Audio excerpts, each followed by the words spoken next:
やっぱ5000ポイント。言ったらわしの像。どうやって行くぞ。私に。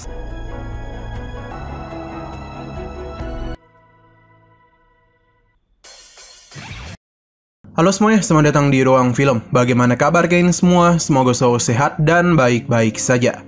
Sesuai jadwal, jadi pada hari ini kita kembali melanjutkan series Donghua Season 7 season ketiga episode 1-3.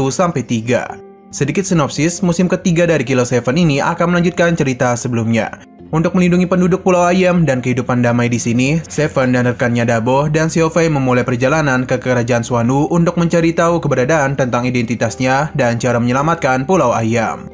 Apa yang menunggu mereka adalah lebih banyak hal yang tidak diketahui dan juga petualangan. Di sebuah kedai teh terlihat dua orang pria dan satu wanita yang sedang membahas kematian Red Tooth karena dihabisi. Menurut rumor yang mereka dengar, Red Tooth dikalahkan oleh seorang penata rambut di sebuah pulau yang kecil.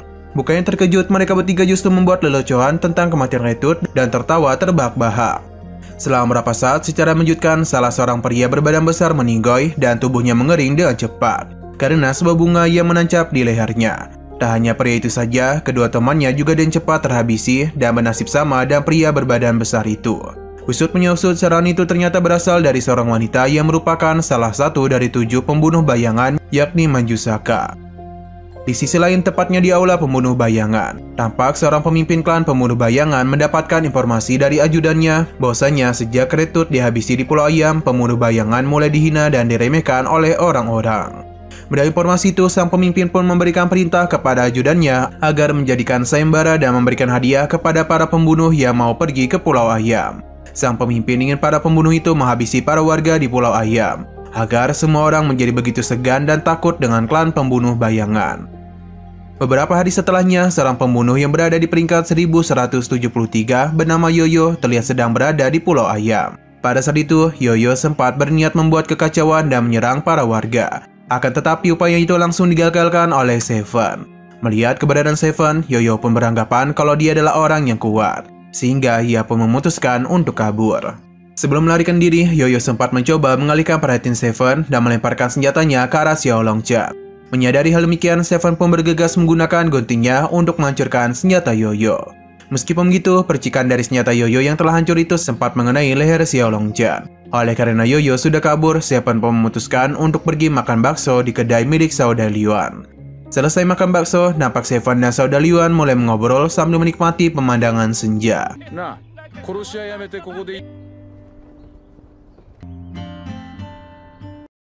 Pada malam harinya, terlihat ada seorang pembunuh bayangan yang berada di peringkat 214 bernama Naga Bambu. Pada momen itu, di atap barber milik Seven, Naga Bambu mencoba menyerang Michelangelo Xiang, Rafael Hua, dan Davisi Jian. Belum sempat menyerang, tiba-tiba saja Seven datang menciduknya. Lantas, Naga Bambu pun mengalihkan serangannya kepada Seven. Serangan-serangan dari Naga Bambu itu mampu menghancurkan dan menyiapkan benda apapun dalam sekejap, sehingga Seven hanya menghindarinya dan menggunakan sebuah benda untuk melindungi dirinya. Tak hanya terus menghindarinya saja, Seven kemudian mencoba memberikan perlawanan. Hingga pada akhirnya Seven berhasil mengalahkannya.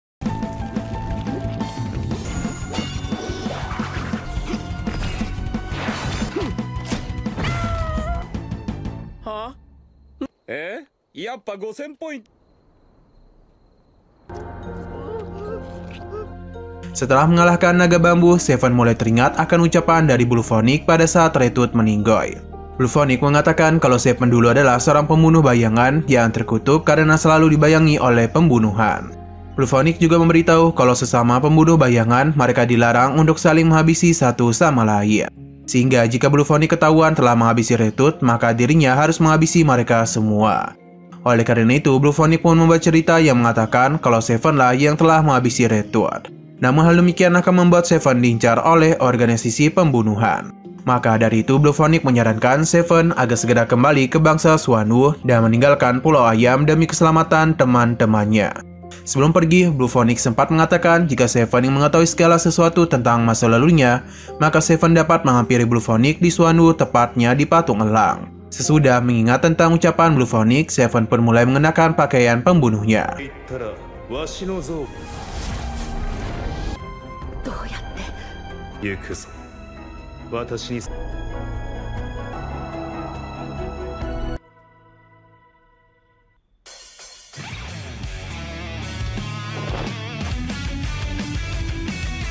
Pada keesokan harinya, ia secara tak sengaja bertemu dengan seorang pembunuh yang bernama Leian.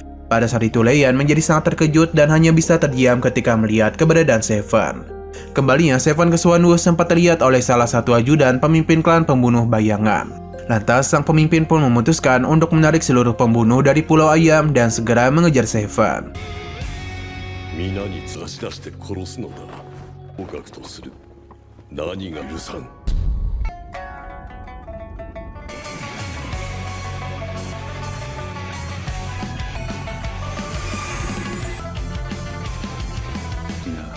Di hari yang sama, terlihat Daibo yang sedang mengalami mimpi buruk, yang mana pada mimpinya ia melihat Seven yang sedang dikejar oleh para pembunuh. Tak hanya satu pembunuh saja, Seven itu dikejar habis-habisan oleh beberapa pembunuh, hingga membuatnya benar-benar tertekan.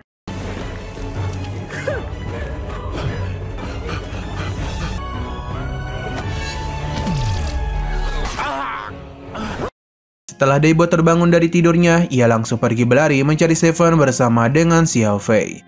Pada saat sedang mencari Seven, mereka berdua secara tak sengaja melihat sebuah poster buronan Seven dan imbalan yang sangat tinggi.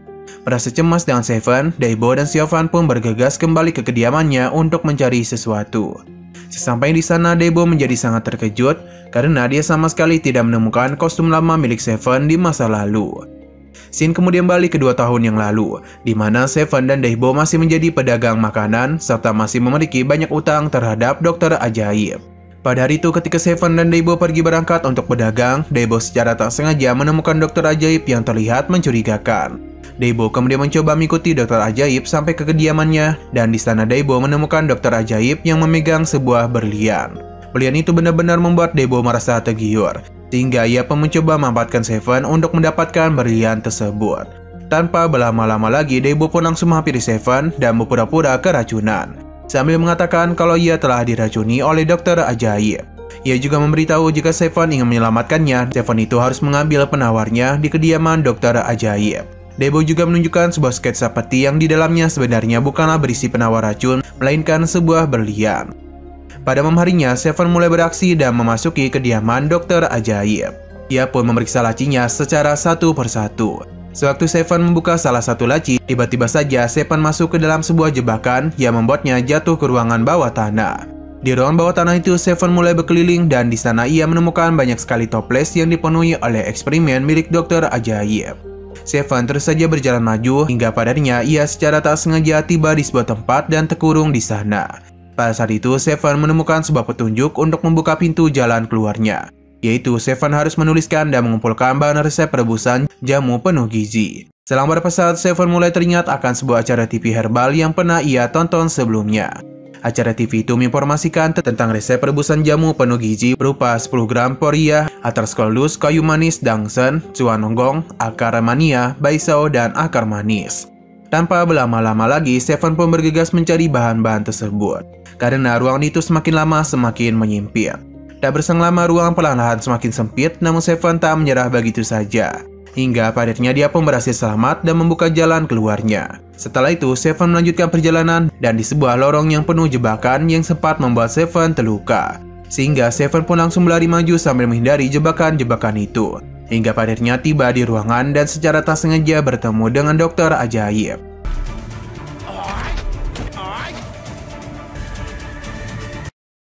Sementara itu, Daibo terlihat sedang memanggil-manggil Seven yang tak kunjung keluar dari kediaman dokter ajaib.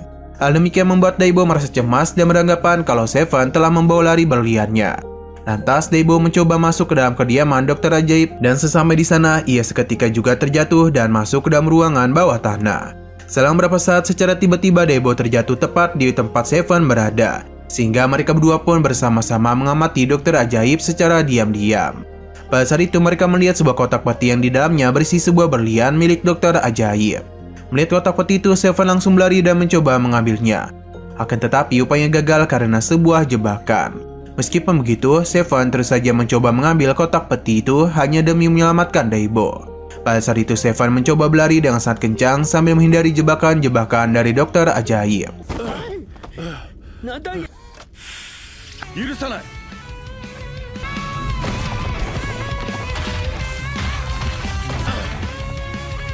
Bahkan Seven juga mencoba menghindari serangan-serangan api yang mengarah kepadanya. Hingga pada akhirnya Seven mencoba menggunakan gunting miliknya untuk menyerang Dokter Ajaib. Walaupun serangan Seven mengenai Dokter Ajaib, namun dia itu masih gagal mendapatkan kotak peti tersebut.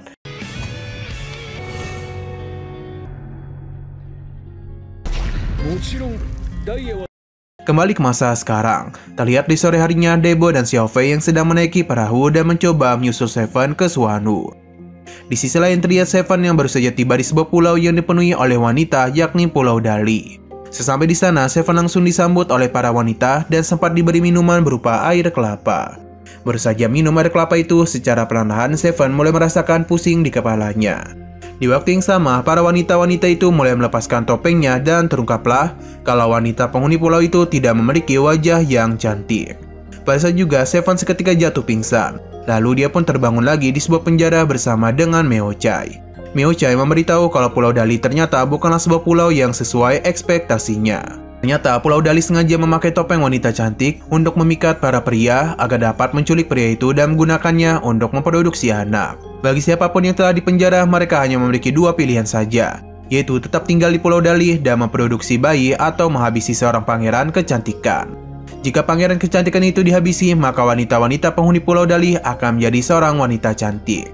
Selang beberapa saat datanglah Raja Pulau Dali dan Putri Pulau Dali. Dan Putri Pulau Dali yang memberitahu Seven kalau Pulau Dali sengaja memancing para pria untuk berdatangan ke pulau ini, supaya dapat membantu mereka mengalahkan pangeran kecantikan.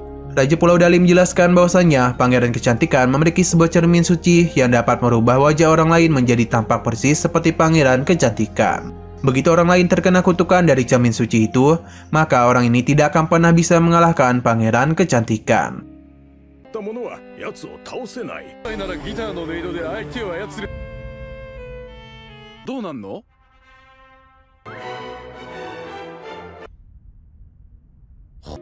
Beberapa saat setelahnya, penjara Seven dan Meo Chai kedatangan orang baru yang ternyata adalah Daibo dan Xiaofei. Sesampainya Daibo dan Xiaofei, Daibo pun mulai membuat sebuah rencana untuk mengalahkan pangeran kecantikan.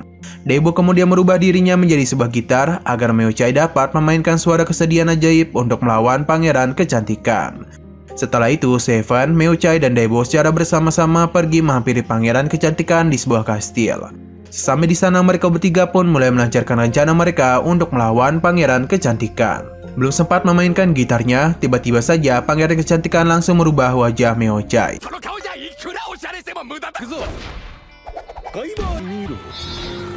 Setelah Meo Chai berubah persis seperti pangeran kecantikan, secara tiba-tiba Meo Chai merasa kesulitan untuk mengendalikan tubuhnya. Bahkan ia juga seolah-olah dikendalikan oleh sesuatu yang membuatnya terus menyerang ke arah Seven. Alhasil Meo Chai pun mulai memainkan gitarnya untuk menyerang Seven hingga membuatnya tertangkap.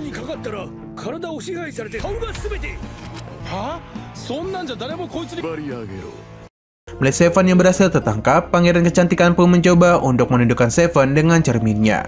Akan tetapi, segala serangan pangeran kecantikan berhasil dihindari oleh Seven. Di waktu yang sama, secara tiba-tiba Daibo kembali ke wujud aslinya dan langsung menembak cermin milik pangeran kecantikan sampai hancur tak tersisa.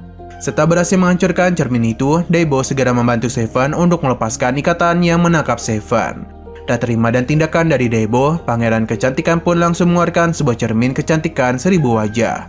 Begitu pangeran kecantikan memantulkan wajahnya ke cermin kecantikan 1000 wajah, maka cermin itu akan mengeluarkan serangan 1000 kali lebih banyak dari cermin sebelumnya.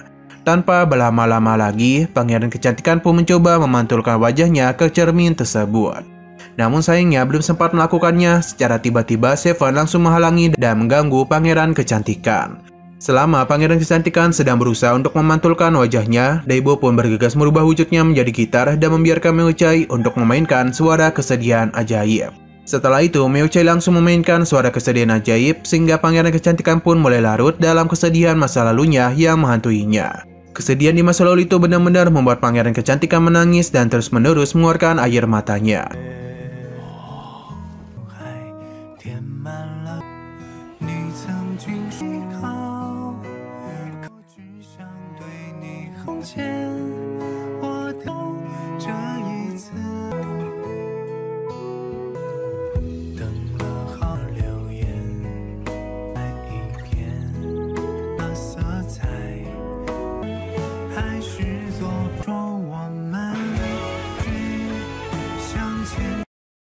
Pada saat yang bersamaan, pangeran kecantikan akhirnya berhasil tertangkap oleh Seven, Daibo, dan Meochai.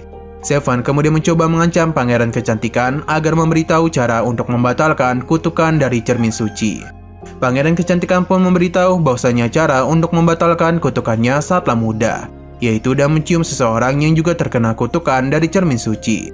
Setelah pangeran kecantikan membeberkan caranya, para penghuni Pulau Dali yang terkena kutukan pun mulai saling berciuman.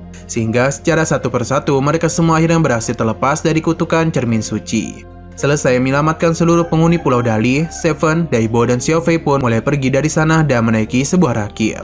Di sepanjang perjalanan, Daibo menunjukkan rasa kekesalannya kepada Seven yang diam-diam pergi dari Pulau Ayam. Seven kemudian mencoba menjelaskan kepada Daibo dan Xiaofei mengenai tujuannya pergi ke Pulau Suanu. Nah, sayang sekali episode pada hari ini pun harus bersambung dulu. Oke, sekian dulu pada video kali ini. Untuk video selanjutnya akan segera hadir. Jadi bagi kalian yang mengikuti series ini, langsung saja klik subscribe dan aktifkan loncengnya. Terima kasih yang sudah menonton video sampai habis. Jika kalian suka pada video ini, klik like dan share ke teman-teman kalian tentang channel ini. Dan ditunggu aja kelanjutannya. Oke, sampai jumpa di video selanjutnya.